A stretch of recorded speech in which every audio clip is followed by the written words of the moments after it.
So, what are you practicing for? I'm getting ready for my online study group meeting. What? Most online study groups meet online, and even study groups for regular classes aren't for band practice. They're for studying. Study groups are great for sharing knowledge, getting you motivated, increasing your ability to work in teams, which we'll talk more about later.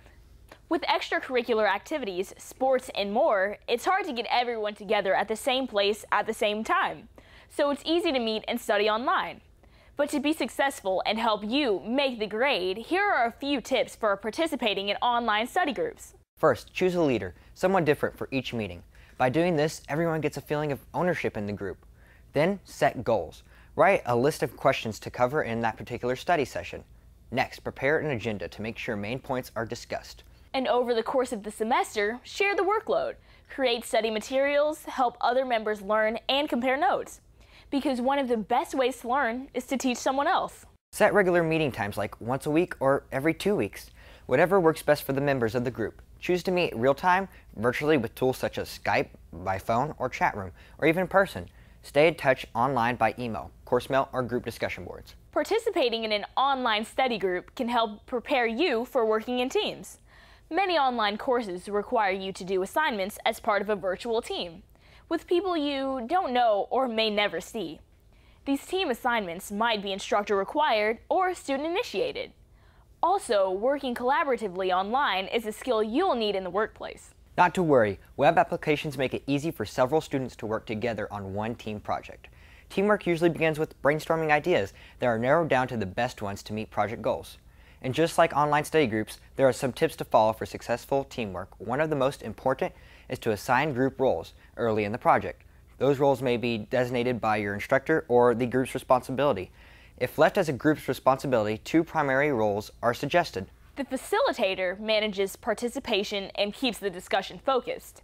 And the reporter communicates with the instructor when help is needed and it's time to report group outcomes. Next, develop a plan. The team plan is a schedule on how members will break down all the tasks to accomplish the assigned project.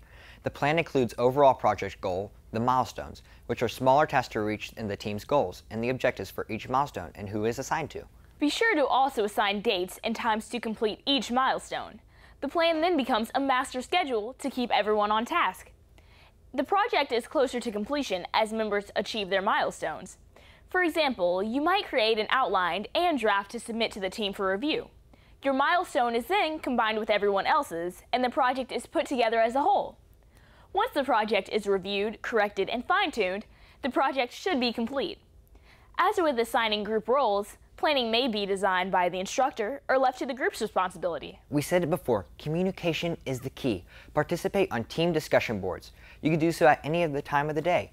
Post papers, graphics on the team exchange areas, common areas for all the members. If not provided in the course, request an area from the instructor or think up other means for the group, and send the messages to all the team members using texting or mailing list. Remember, your participation and your grades are linked to the success of the group. But what about those group members who don't do their part? It can be frustrating. Email the person privately and ask for an explanation. Give the person some examples of what the other members of the team are doing.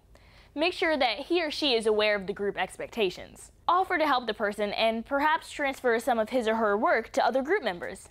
After repeated attempts to get them involved, it's time to talk to your instructor. So if you want your group to perform,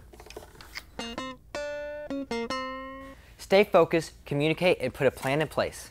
Now let's learn online. Thanks for sharing the cake.